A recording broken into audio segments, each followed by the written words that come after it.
So,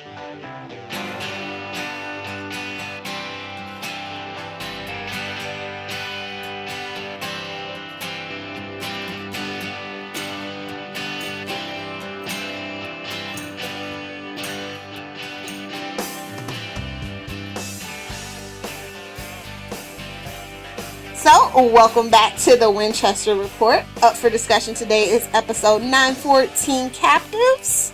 Brief synopsis of it is, while Sam and Dean search for Kevin's mother, Cassio's approached for an alliance by Bartholomew, but some hijinks ensues naturally. Naturally. So how did you like this episode, Sophia?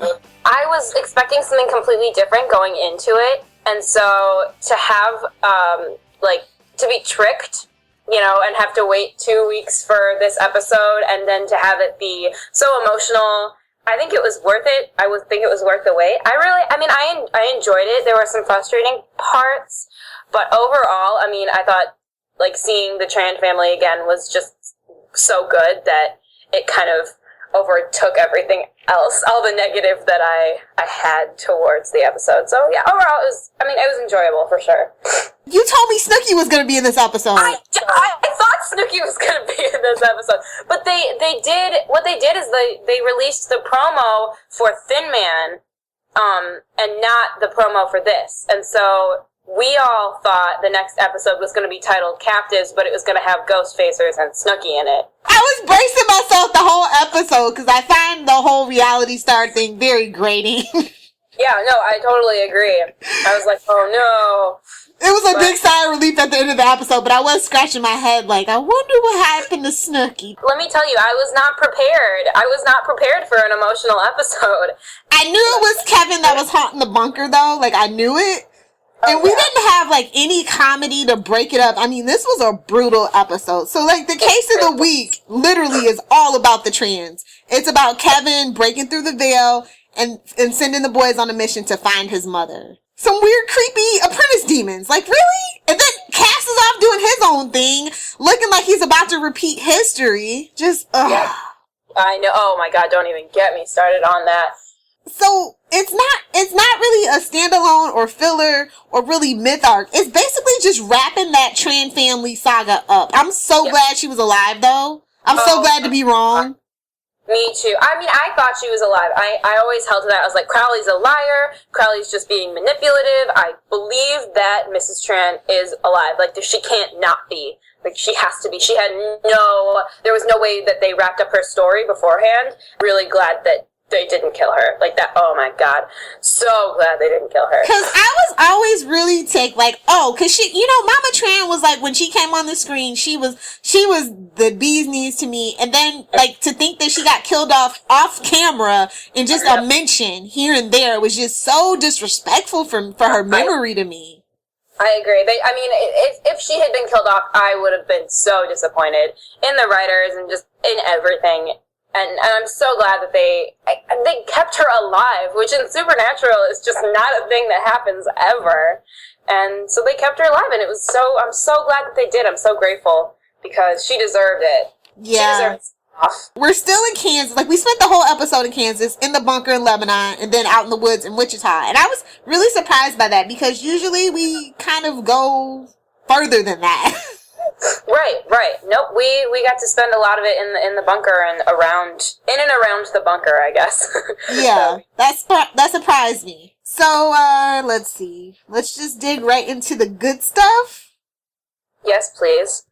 I guess I'll start with, I love that Dean has kind of stopped being a curmudgeon about, a Luddite, a person who has a fear of, technology. He doesn't have his, cassettes and, his LPs. He's, listening to his music on his phone with wireless headphones, Bluetooth headphones. Like an angsty teenager.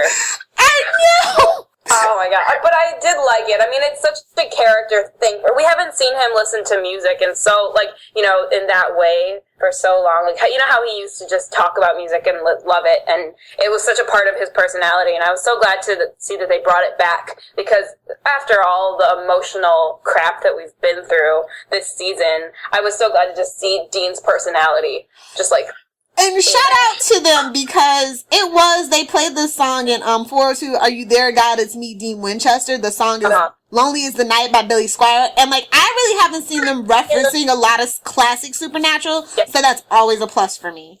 Yeah, no, I definitely, I agree.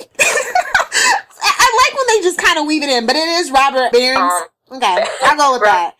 He's the newest writer for Supernatural, and it was a big ado made about him. I've been very hesitant about new writers. Like, Robbie Thompson started off really strong, and now he's on my crap list too, so. Is he really? Oh, man. I mean, I expected a lot more out of him, and like, lately he's been falling into the usual traps of using the tropes and heavy-handed anvils and stuff like that some of my least favorite writers have. So I was just like, But the episodes that Robert has written, so far, they're good for me. Yeah, he wrote Heaven Can't Wait, and he wrote Captives, and I think those are both, good episodes. I liked the way this episode was written, and I would agree that he's not on my crap list yet. Yeah, that's the operative word when it comes to Supernatural. So is, because it just goes up and down all the time. I think my favorite line in this episode was Kevin. When he makes his final request to Sam and Dean, and he asks them to get over it. Yeah, it's can you two get over it, and it's just I just loved that. He just said it so. I mean, Kevin has always been one of those, he just kind of says it like it is. I don't even think that he means to sometimes, but he just says things, and that just, it's so bold to say to the two of them, and I feel like maybe after death it made him a little bolder, because they couldn't, punch him in the face. But I think that they really needed that to be said by someone who has been around the bunker while they've been so awkward and uncomfortable with each other. Because Kevin has obviously been, because he's been haunting the bunker, right? But I think my favorite Kevin line, to the effect of what you're going for, is this. Kevin, this is not happening. I spent months getting through the veil to listen to Dean Winchester having some pity session. I heard enough of those when I was alive. Yes. Oh, Kevin. God, he's still my favorite character. I can't even. I thought My Mom's Taking Home a Ghost, You Two Are Both Still Here, was the most powerful thing in that whole little goodbye speech he made. He says exactly what they need to hear, and it doesn't matter that, I was mad at Sam for not even, listening but not even acknowledging, but I agree, Kevin said some really powerful lines that, I don't know, made me feel emotions. The whole situation with Sam and having to deal with Mrs. Tran and being the one to tell her that Kevin is dead and all of this, and because his body is the body that killed Kevin, right. And so he still feels that guilt, unresolved guilt, and it was hard for me to get through those scenes. Yep, no, I agree. I was just like, oh god, I don't want this at all. Please don't let it happen, and they did. But they didn't show it, but they showed it, but it was not a, I don't know, it was good acting between Jared, and Mama Tran. Lauren, yeah. Yeah, it was, sorry. Yeah, it was really good acting, because, it was subtle, and, the way they did it was mostly just with I don't even... No, I totally know, I totally get it. Their communication was with the eyes, and that really worked for me. Yeah, and I just love that Mama Tran was still so tough. I know. However, it did bug me that, she just killed someone. It's a demon. It's a demon. Don't get me started on the possessed and unpossessed vessels and the murder rate that's racking up on Supernatural right now. She killed so many humans, if we're really going to go for it. Because she killed the host, too, right? Yeah. And that we're supposed to sweep that under the rug and just chalk it up to demons. I don't think we're supposed to sweep it under the rug, because if we're going off of that, last episode in Thin Man, we watched Dean kill someone in cold blood, and we also saw Harry kill someone in cold blood. So I don't think that they're wanting us to sweep it under the rug. No, I think the writers do, because you remember there was a point, they made it a point to say, can't you see that person is possessed by a demon, and we should try to do everything to save him? And it goes back to why Sam fully embraced his powers, that he could excise the demons without really hurting the host, and then somewhere between seasons 5 and start of season 7, we just totally said, screw it. Yeah. Yeah, I mean, I don't know, but I think they're just making a bigger point of it. We've had 3 people kill 3 innocents in the last 2 episodes, and for me, I think it has to do, like, obviously this is theories, and we don't have to talk about it right now, but I just want to say it in case I forget it. I think this has to do with the Mark of Cain somehow. Yeah, I've been seeing a lot of that. And like, but that can be saved for the next episode. Okay. Then. I'm gonna write that down, not to forget the Mark of Cain discussion. Yes, don't forget the Mark of Cain discussion. Another really funny thing that I want to talk about. I just like the beginning where the lights are flickering and they're rushing around, and then finally like they meet in the middle, like we're at the mess hall or whatever. And Sam's like, "So," and Dean's like, "Yep, bunker's haunted." Bunker's haunted, right? And then they talk to the coffee maker, and it's just like. It's so good. It was that was a real like throwback to the older episodes, you know, to the earlier seasons when Sam and Dean would just be cool with each other. Yeah, it's getting brutal. It's getting so brutal. I mean, I could talk for days about how angry I was with Sam just leaving the room after Kevin told them both to just move on, you know? Ugh. I guess when we get there, I guess I will defend Sam. One of my favorite scenes though, it had to be when they're out in the woods, because I was getting Wendigo feels. Right? Out in the woods. Oh man.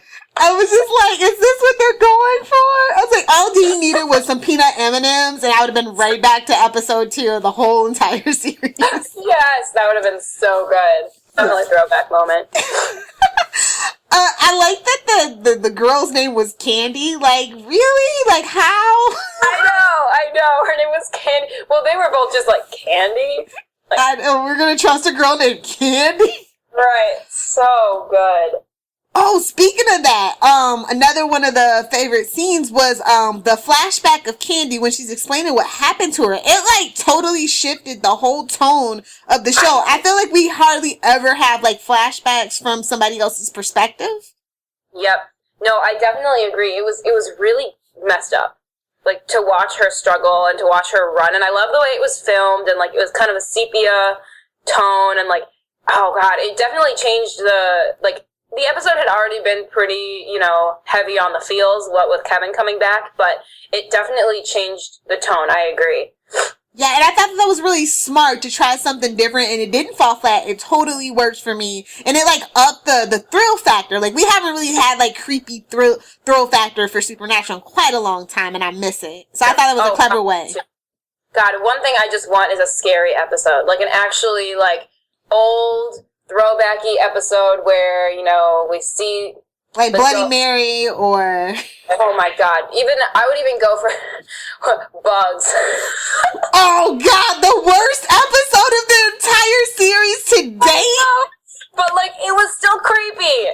It had the creepy factor with the spiders, you know. But I just want something scary. Like I'm afraid of clowns, and I remember season 2, Everybody Loves a Clown terrified me. But then when that Plucky Pennywhistle's Magical Menagerie, like it was so not scary in the same way, and I was like, it was still scary to me, but overall, like it wasn't scary. And I really want like a supernatural scary episode. I was talking with one of my coworkers who's watching like the show for the first time after the SPN binge, and she's freaked out, and I'm like, yeah, it's scary. Like Asylum is a terrifying episode, and there just haven't been scary episodes. Yeah, I miss it. And maybe they will get back around to it. I feel like we haven't really done an out of the box episode in a bit. Like since what? I would say Lars and the real girl or whatever. You know, the LARPers one. Oh, the LARPers one. LARP and the real girl? Yeah, LARP and the real girl. We haven't had an out of the box episode, so I'm waiting. 3. Was that in season 7? That was season 8. Season 8? Was that season 8? It was the middle of, it was right when we got back from the hiatus, and I was just like, where's Cass? No, I agree. We really haven't had an out-of-the-box, like, I guess, what was that episode? The one with all the cartoons. I can't remember the name of it. Was that before? Hunter Ride Hero Guy? Yeah, that one. That one was a little out of the box. I mean, it was definitely with Cass talking to a cat. Yeah. I mean, season 9 has been pretty bland and par for the course. No, I take it back. What's the one with Dean where he talks to the animals? But even that wasn't really that, like, really outside of the box. Right. No, I'm trying to. We need it. What we're saying is we need one. We would like an episode that is out of the box. Well, and I don't think we're actually going to get one because the guy that usually does it, Ben Edlund, he now works over on Revolution with Kripke.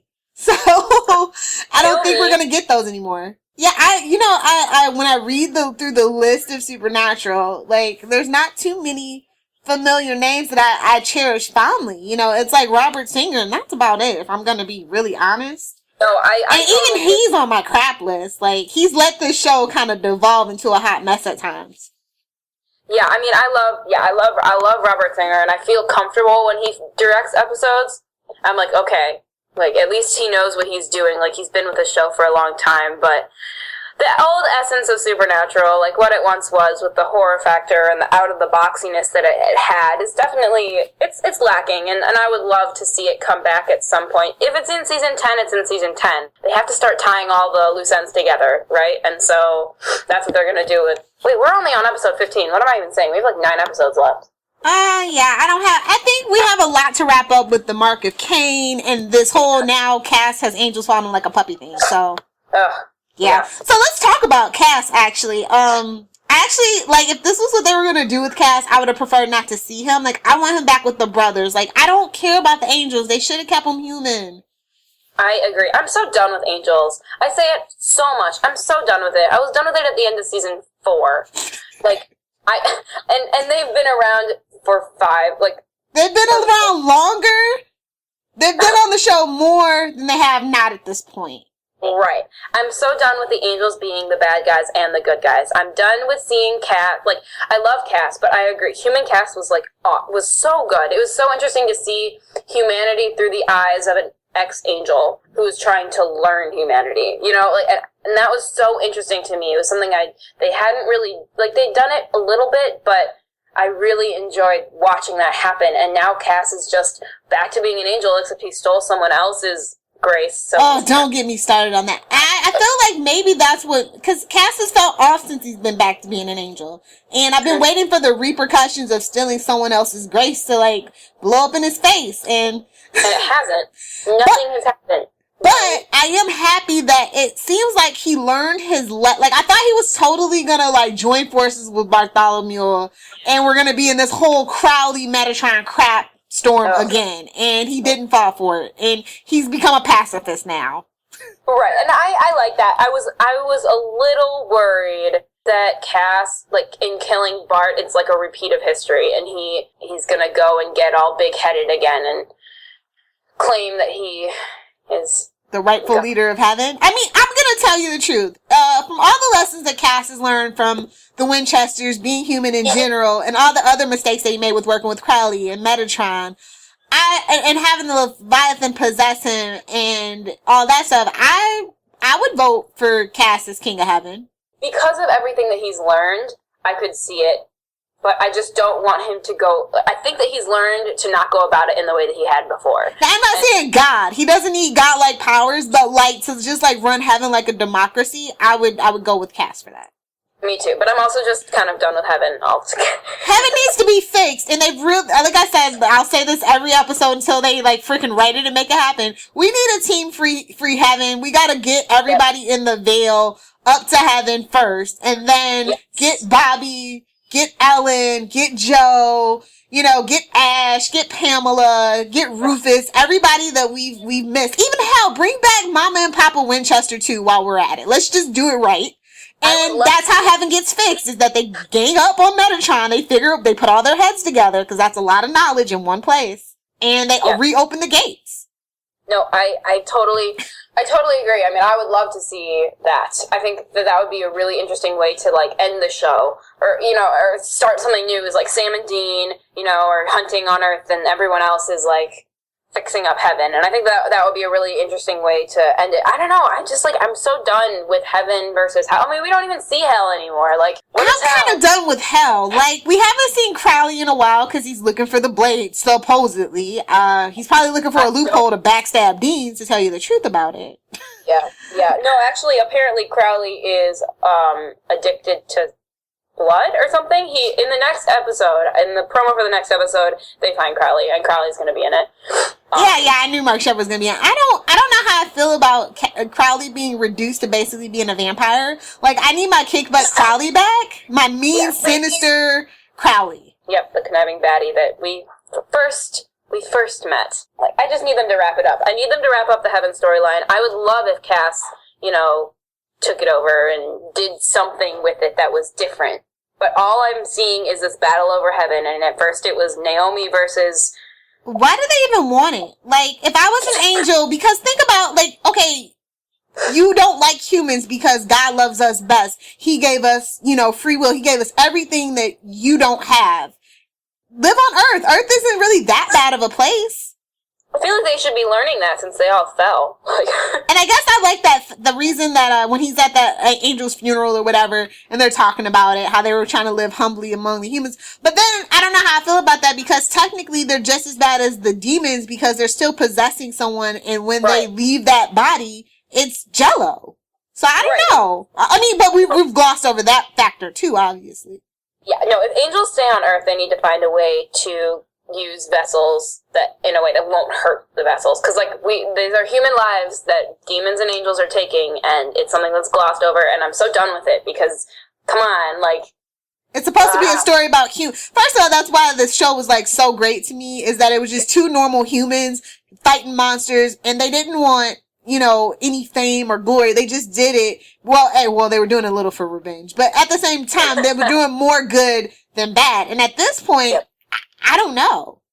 No, I don't know what the point is. Like, Sam and Dean have both been to hell, multiple times, and they, even if they were used by angels, they seem to be okay. Well, they are the ultimate, they're the archangel vessels, I guess. Don't get me started on the metaphysics of demons and angels and what they've said and then what they've shown. That's a whole podcast by itself. So many plot holes right there that, But let's talk about some more good stuff. I love the Crowley mentions. I mean, if I'm not going to get them, at least let's bring them up. The scene where they're in the storage locker room and it's D. Webster, as in Daniel Webster. And Dean goes, well, I know a lame Crowley in-joke when I see one. I loved it. I loved when the demon was complaining about Crowley. It's who doesn't complain about Crowley? Let's be honest. I really liked it. All the references to Crowley made me miss him. And it's good to know that they're not just letting us believe that he's, searching the oceans or whatever for the blade. He's actually mentioned in But on that same note, what happened to I'm still confused about Abaddon. I mean, is she still running for Queen of Hell? Is she shaking babies and kissing hands or what? I mean, I know that at the end of I don't even remember which episode it was, but Crowley and Abaddon have that face off, and then they're like, we could work together. But they're not. But they're not, because Crowley's doing this whole thing with the blade, the first blade or whatever. I don't know. It's Yes! You've just summed up that whole situation. That's my feelings towards Abaddon. I don't really have anything else to say, because I don't know anything about the character. That's my issue. It's who is... I mean, I know Abaddon is a Knight of Hell, and I know that Dean wants to kill her with the mark of, the angel blade. But so, I'm sorry, Crowley is out searching for the blade to kill Abaddon. But what? What else? What are we supposed to take from that? I don't know. I need Alana Hoffman back on my screen. I can be okay with that. Just, to see her in her glorious hair that I don't think I've ever been more jealous of hair in my life. It is definitely hair porn in motion. It is such hair porn. I can't even deal with it. Every time it's just I just am filled with this jealousy. Oh, one last good scene that I want to talk about is the scene between Dean and Mama Tran, where we get the background about Kevin's dad in the ring. I'm really glad with the way that they dealt with Kevin's death overall, and the reaction that Mama Tran had, and the way that Sam and Dean went about it, and it was all just really well done. I give kudos. Let's talk about some of the stuff we didn't like. I didn't need the cast stuff. Yeah. And that's my biggest issue. That's why I gave it a kind of a low rating when I watched it originally, because it was just like, I wanted to see so much more of Mrs. Tran and Kevin and Sam and Dean, and all the cast stuff was just not... His story feels shoved in. It stops the action every single time. No matter how great the human stuff was, it did detract from the brothers. And it's like, if you're going to make Cass, Misha, a full-time cast member, we need to have Team Free Will rides again. We need the boys and Cass together, kicking butt, making plans.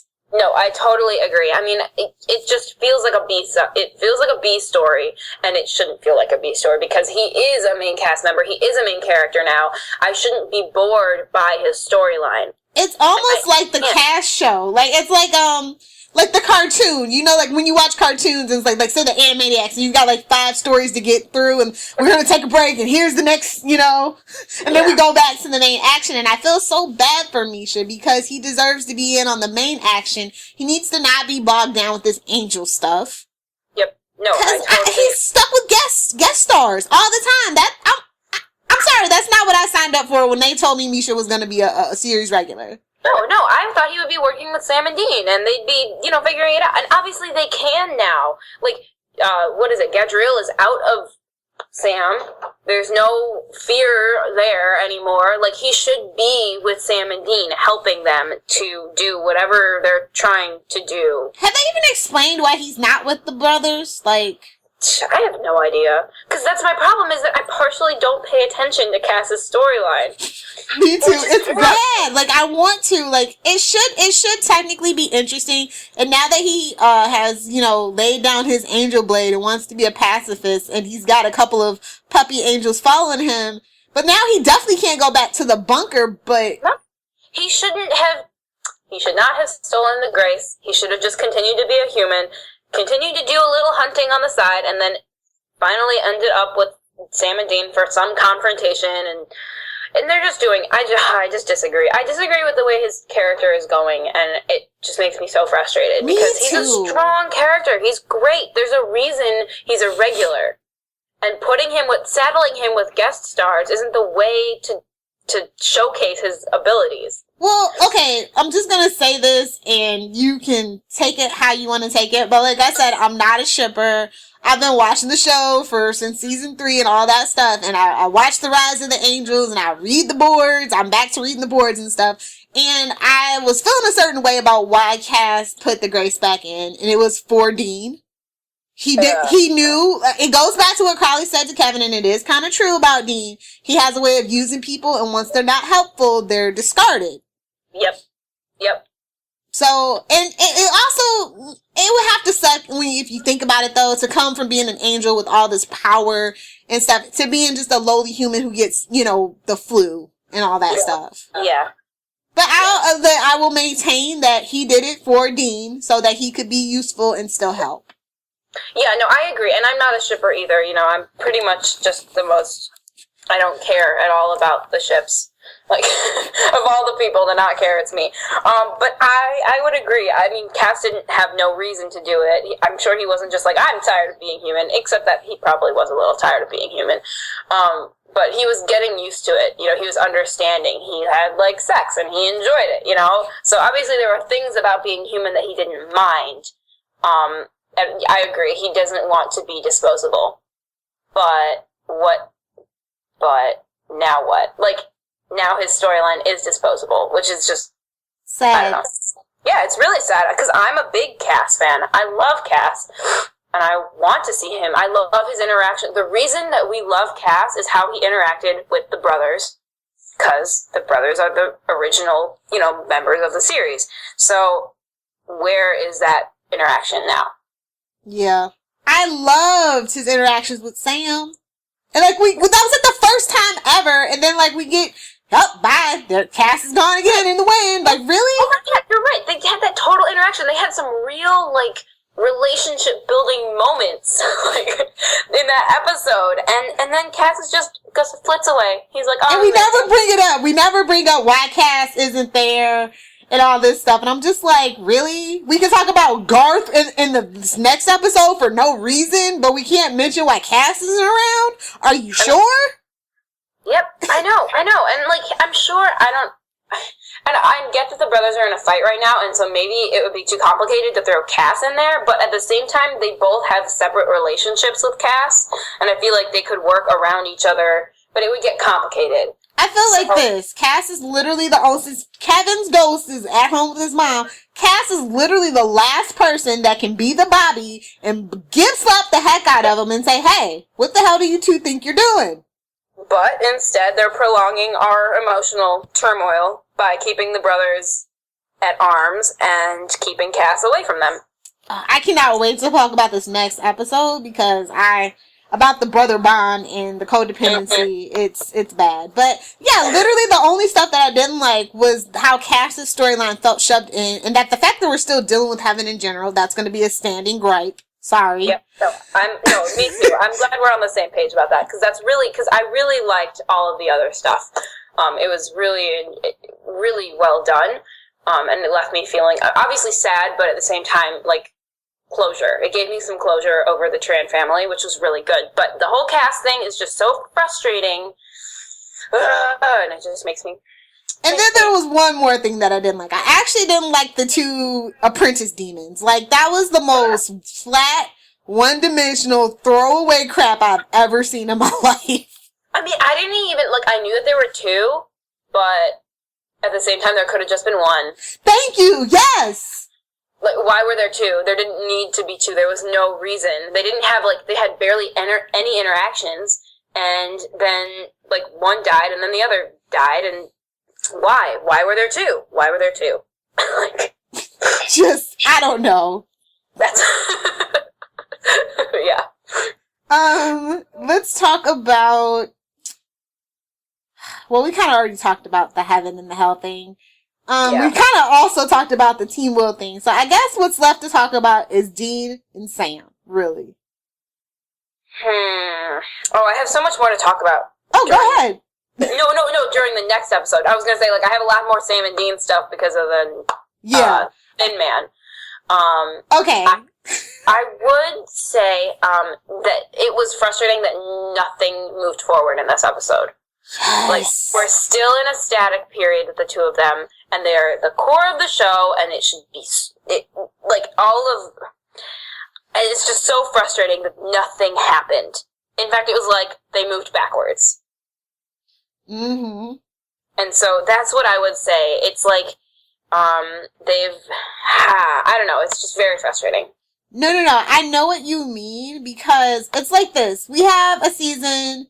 We're lucky enough to have a show that the season allows for 23 episodes, but at the same time, that could present some challenges. It's like Teen Wolf. Like, I have just, like, literally, this is my new thing. Every show should just Teen Wolf it. Give yourself two separate plots. Have one for the first half of the season and second for the second half of the season. I mean, I love that Teen Wolf was only 12 episodes in a season. It forces you to focus. There weren't filler episodes. There was no time to have a filler episode. There was no time to just not move the plot forward. And, like, the problem with these 23 episode seasons is that there's time for filler episodes. There's time for just nothing to happen. Exactly. And that's frustrating. There shouldn't be time. Every episode should be able to stand on its own as a plot, as pushing the plot forward. Yeah, since season 5, and quite honestly, Supernatural is kind of guilty. Every show is kind of guilty of this as of late, and it's a shame. But, like, at least we did get a wrap up on Kevin. Like, I can't say it was a total wash. But we are stuck. The main thing that we're worried about is the brothers and their relationship. Right. And I think that what helped, I guess it helped them in a way to see Kevin kind of get wrapped up. Maybe that'll help them a little bit. But at the same time, Sam just leaves the room. Like, it's not even, like, he's such a child about it. Like, he just walks out before Dean can say anything. Well, the writers hate to write for Sam. Like, literally. His point of view very rarely gets discussed, and if it is, it's tainted with Dean's point of view, which is a disservice to the viewers and the character and the Dean. Like, they're in their 30s now. Like, no way they should be acting like petulant children, and this is what Sam was guilty of, and this is what kind of Dean was guilty of, too. Yep. No, I totally agree. That was a childish thing for Sam to do, and he shouldn't have done it. It was so not to his character to just, like, up and leave and just not say anything and just be like, I'm gonna leave now. Like, and then to have Dean listen to his music like an angsty teenager, it's like, how old are they now? Dean's 34, Sam's 30. I mean, or, you know, depending on, you know, the real timeline, whatever. So they shouldn't be, they should be dealing with their issues. And they're just not. They're being brothers, but they're also being younger than they should be, which is just... See, this is the thing, too. Like, for all intent and purposes, let's just be real. Dean is the father figure, so he should be the bigger person. And I mean, come on. He did let an angel basically violate Sam. He knows that Sam would rather die than have an angel possess him with the wonky veil and all.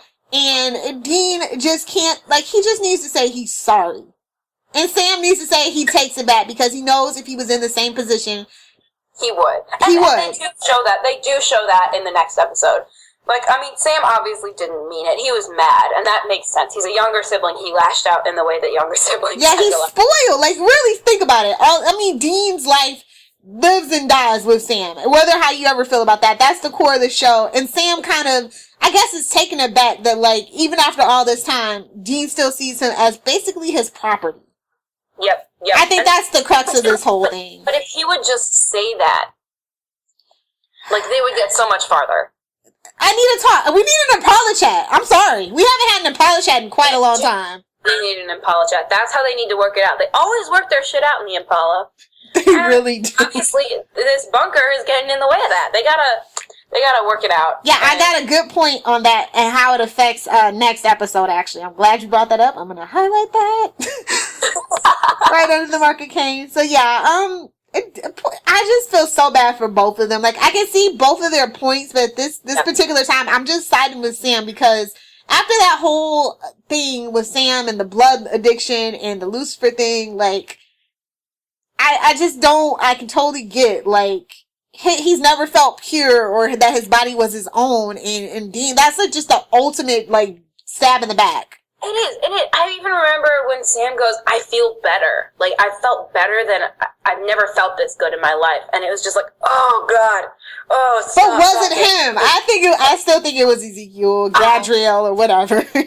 I know. But it was still just like, if it was him, like, damn, that is just so potent and so horrible. Because you're right, Sam has never felt comfortable. Like, he's never felt himself. And he was starting to, and then to have it all ripped away from him once again is just like, so I agree. I mean, I'm definitely on Sam's side for all intents and purposes, but I can see Dean's point. Definitely. And at the same time, he's the bigger brother, he's the parent figure. He's just, I'm sorry, like, yeah, I get tired of Dean always apologizing and cooking and taking care of other people, but he really did make this mess. So he needs to grab the mop. Yep, he needs to fully, like, apologize and say he understands. That's one thing that Dean has trouble doing. He has trouble, like, saying he sees the other person's point of view. See, I feel like we had a lot of character growth with Dean in season 8, and then it got washed away, and then it started to resurface in season 9, and then it got washed away. Like, I don't know why. Like, we can't have character progression. No, it's ridiculous. We should be having lots of character progression at this point. It's a character progression that makes sense. We know these characters. We've grown up with these characters. We should understand when they do things and, like, why they do them. Yes. So, I guess that brings us to theory. So, predictions, hot topics, whatever. Okay. Well, most of my theories come from Thin Man. Okay, we can wait then. But I will say that definitely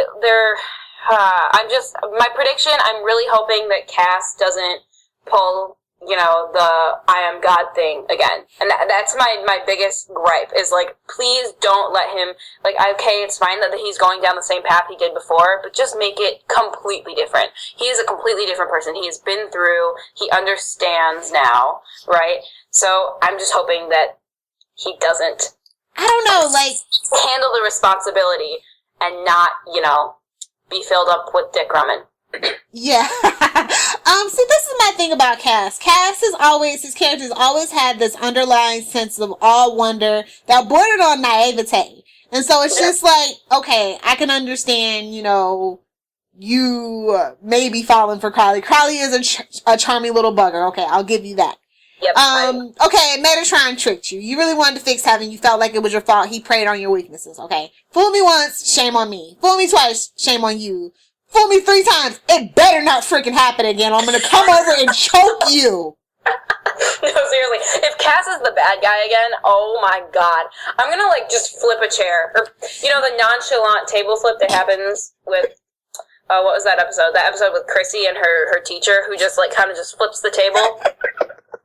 That's gonna happen to me. I'm just gonna be like, because normally I watch it at my friend's place, so I don't actually want to ruin anything, but I'm just gonna flip it, and there's gonna be so much anger in that. Because if Cass is the bad guy again, oh my god. You know, like, in all seriousness, I would love for Cass to be the bad. Like, I felt so gypped at the beginning of season 7. I'm like, oh snap, Scottie's about to go hard, about to go ham. Oh. Nothing. Yeah. So, I mean, and Misha, come on. Misha doing evil is delicious. But then again, he's going to have to get redeemed at the end of that arc, so he can't do anything too terribly bad. But I would love to see that actually come to fruition. If Cass were to go down in a blaze, like, actually die being evil, that would be something I could see being okay with. Like, you know, if at the very end he's been through all this stuff, he's been through all this crap, and then he's like, you know what? Screw it. I'm gonna be bad. I'm gonna take everyone down, like, and then just die. Like, I feel like that would be semi-okay. Just to, like, not have him go back and forth between good and evil. I don't know. I think it would be an interesting way to do it, and I don't think they will. But I want Cass to die a hero.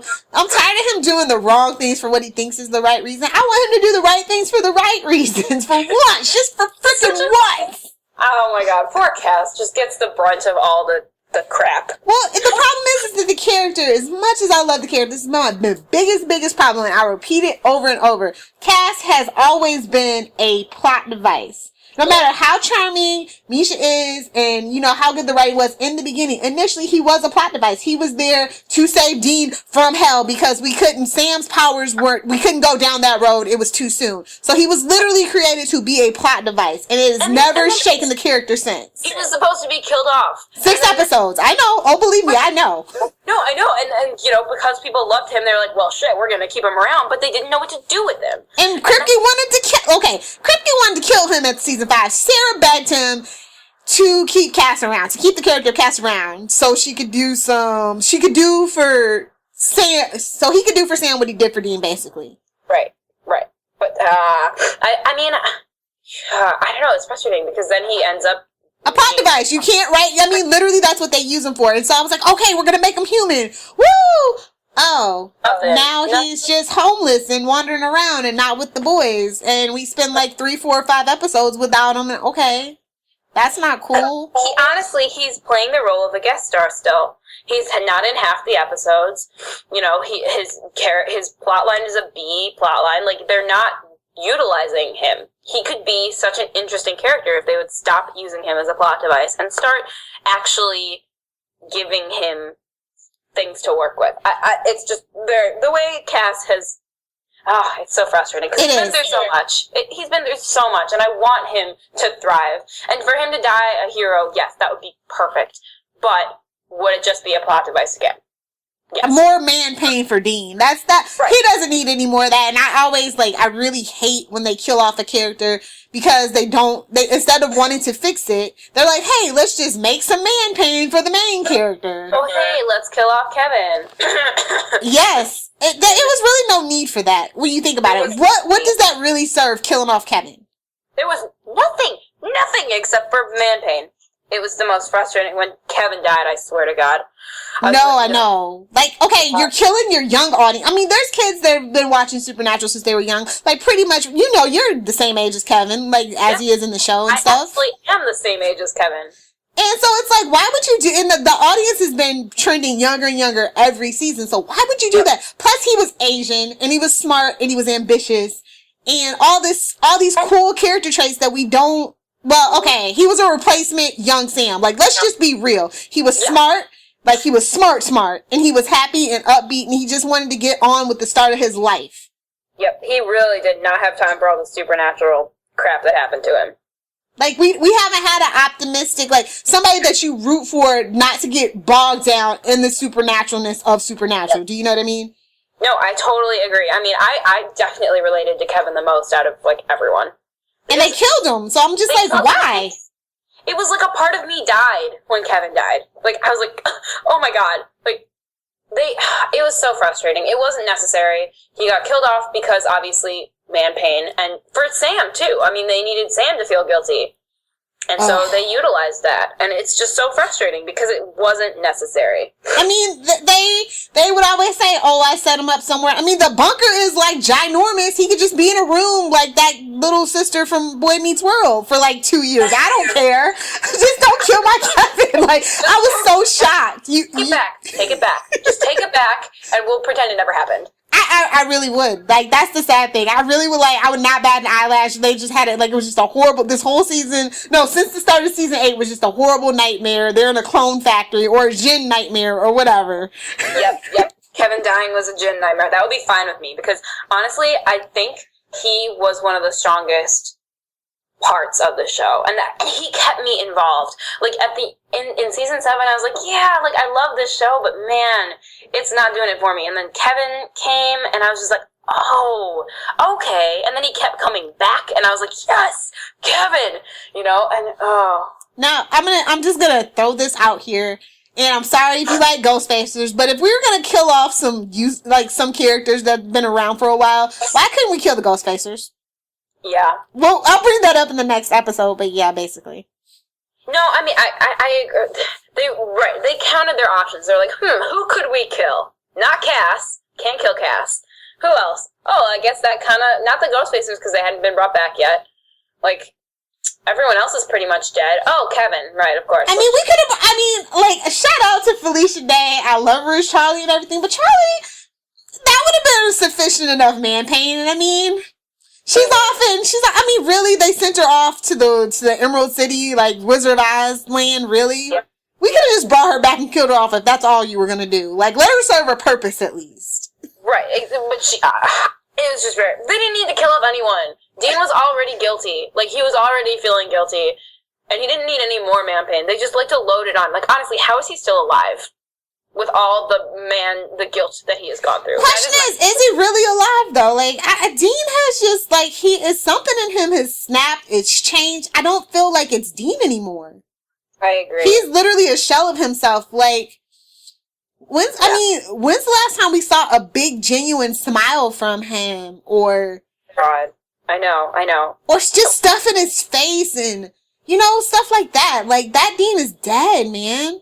He is. He's gone, and I don't think that he's going to come back. And I think that they're going to play on that with the Mark of Cain.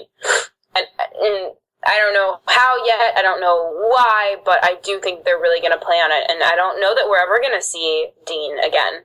The Dean that we knew. I don't know that he'll ever really come back. And that's tough. That's tough. Like, it's okay for somebody, like, everybody grows up, but you still have, like, the core of who you are. And, Dean being sarcastic and always trying to, like, find fun in the little things. And you know what I mean? Yep. Like, kicking butt and taking names. Like, he's just been kind of taking it on his back a little bit for the last couple episodes. I would have loved to see a little glimmer of Dean when he was listening to that music. Instead of on his headphones, he was blasting it and, like...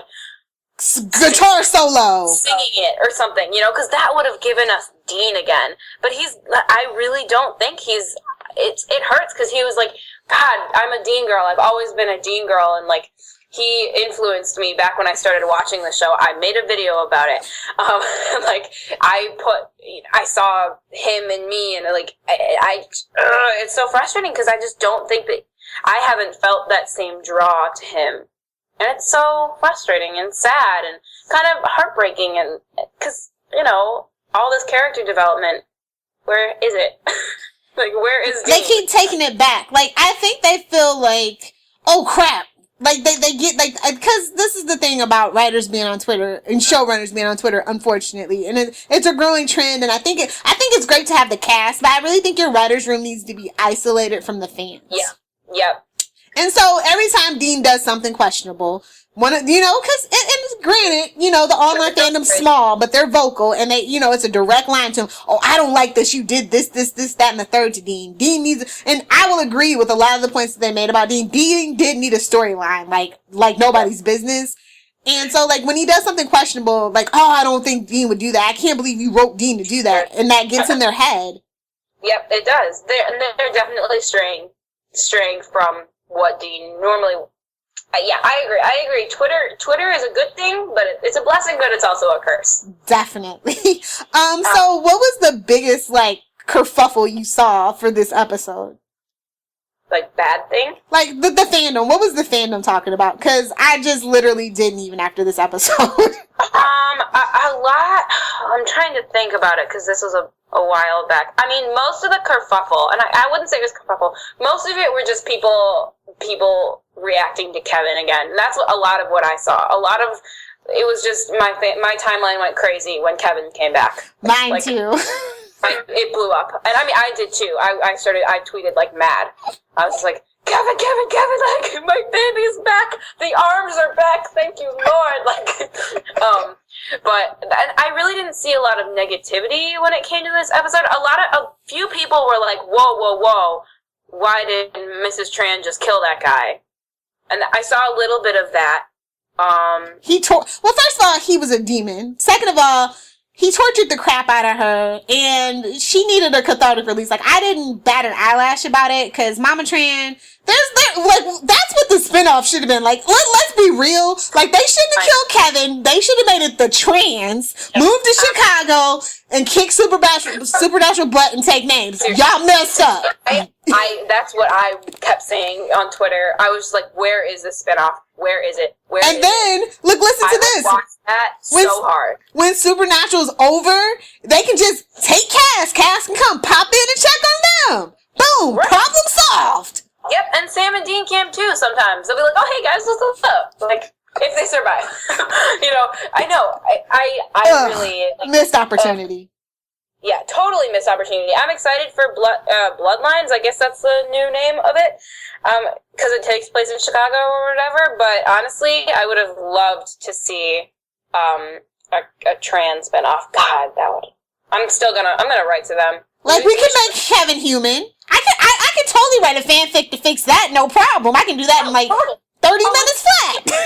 Kevin can totally come back. Everyone comes back from the dead on this show. It would not be hard. Like, I would love that, honestly. They deserve it.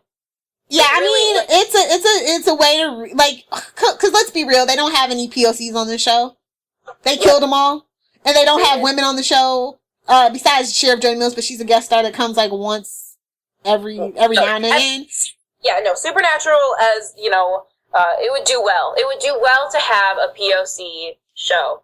And then it's a mother and son thing, too, That like, because they did it for their mom. Like, at the core of this, that's what started this whole journey, is somebody's mom. So to have a mother and son, like, hunting team would be, like, full circle. You know what I mean?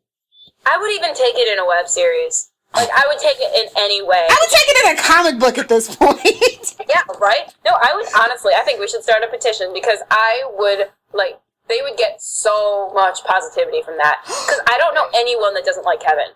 Yeah, I know. I didn't like, he was a plot device when they were like stalling on the tablet, but that had nothing to do with the character, but more the writers. I loved every single time Kevin showed up.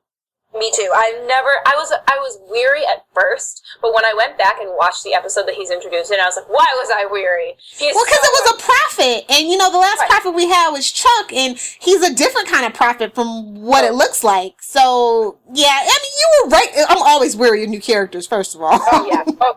I mean, yeah, definitely, but he pretty much won my heart over immediately. Like, when he's running with the tablet in the hospital or whatever, he's just like running and Sam like knocks him out. He's like, "Who are you?" or like, "What are you?" And I was like, "Oh my god." I have to say that it took me until we need to talk about Kevin, and he sends Crowley to that place with all the goats, and I was like, "Oh, you've got my heart, son. Like, it's done." Yeah, when he tricks. Oh my god, yeah. No, I loved Kevin, and I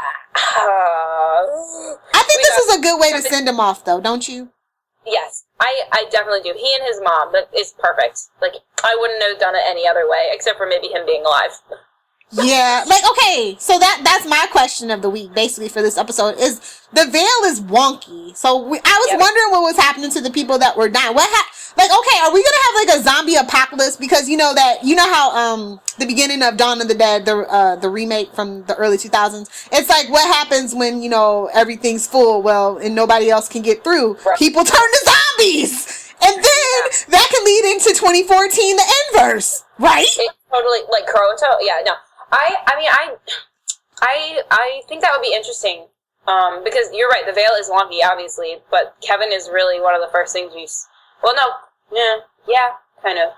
It's like the first experience we've really had with the veil being wonky, and I wonder if there's a way that maybe it would be easier to bring him back because he's not gone. All the way in heaven, yeah. Yeah, so maybe they could find a way to bring him back.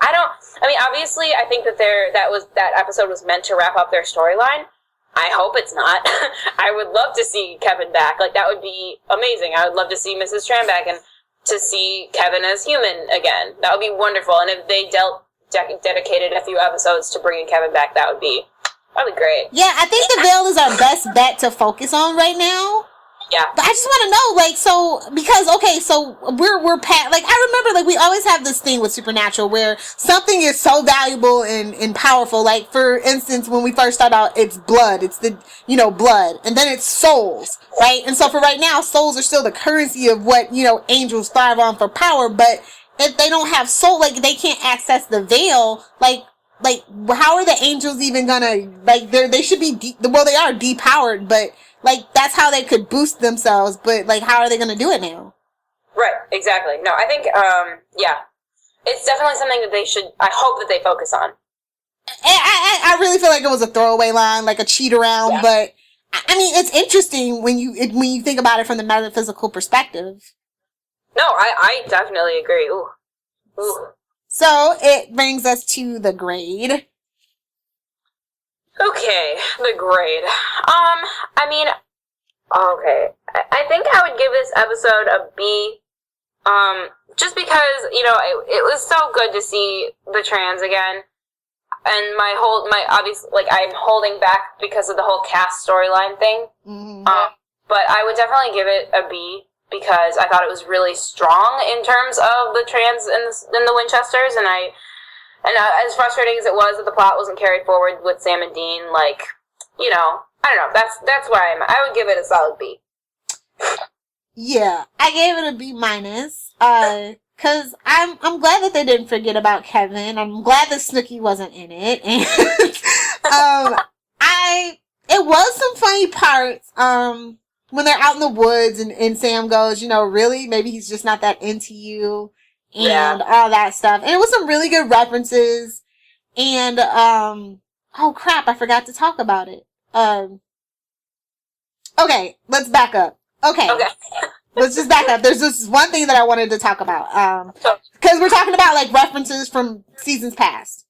And, castle storage. Where the hostages are being held. Castle Storage is a throwback to season 3, Bad Day at Black Rock. Yep. Yeah.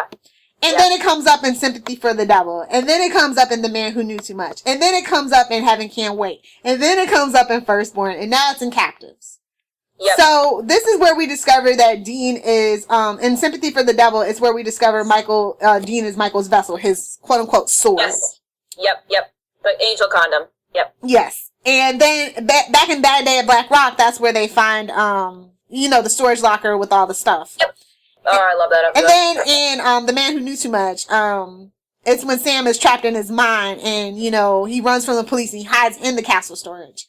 And then this is where Crawley tries to, he answers the call for Abaddon outside the castle storage building. And then that's, the first blade. Like, that's where they start looking for it. And so it's like they're bringing this back. And for me, it's very specific, like the Sympathy for the Devil, like Michael's vessel. And I'm all like, 2014, if next season doesn't revolve around at least part of it revolve around the inverse, then what are we even doing? And so I feel like they're laying the groundwork for this. And like, that's my biggest like theory prediction is that don't fall asleep on the little details. Cause Supernatural, might not have a strong suit in like the big things, but they are a master at small details. They didn't just put castle storage in for no reason. Exactly. It could have been anything. It could have been any storage placement. They use castle storage. They've constantly used it. It means something. It's got to. Yeah. So I'm really hoping that they're laying the groundwork for the inverse. I hope that's my subtle hint, because I really feel like we need to have that be our like I really believe that we're gonna get a season 11 on top of season 10, and that season 11 might be it. But I really feel like we need to do the inverse. We might have to put a twist on it, a remix on it, that Dean ends up being possessed by Lucifer. That's my favorite theory ever. And I would be totally good with that. And Sam's the one to save Dean, finally. Instead of Dean saving Sam all the time. I would love that too. I agree. So yeah, that's my biggest theory prediction, and I really hope that it comes true, because, I mean, I really want Jensen to have a chance to play something dark and evil. You know what I mean? Because he can do it. Post-Hell Dean was amazing. Which one? Post-Hell Dean, where he was angsty, but like still like talking about like the torture that he did and all that stuff. There's no denying that Jensen can play dark, and he does. And it would be so good to see that again. I would love it. Because Sam always gets the brunt of it. they like I said, they love to not write for Sam. They love to give it any excuse not to write for Sam. It's easier to write for Dean because he's so righteous. But like, Sam, take it and run with it. Let Sam be the hero. Let Sam do it. I'm with you. Yeah. So yeah, that's the one thing that I just wanted to bring up about castle storage, because I'm really glad you did that. Cool. So yeah, last episode we didn't really have any like social media for you to contact us, but guess what? We do now. If you want to be a part of our community on our community page on Facebook, oh boy. What you want to do is go to facebook.com and type in the Winchester Report, and then click the like button, and I promise I will start putting more updates on it. Me too. I really want to thank, who was it? Our first like person that left a comment. It was Sarah Catherine Guest. We had you and I both kind of went back and forth on that particular thread. We want to thank you for being the first person to like kind of reach out and interact with us. Because we love it. We do. And then, if you want to follow us on Twitter, I do try to do the West Coast live tweet stream. Sometimes I fall asleep, sometimes I don't. But you can follow us at the Winchester Report. That's REPOR. Apparently, they couldn't just give me one more letter for the T. It's okay. It makes it sound like the Colbert Report. It's cool. Exactly. And then our Tumblr is thewinchesterreport.tumblr.com.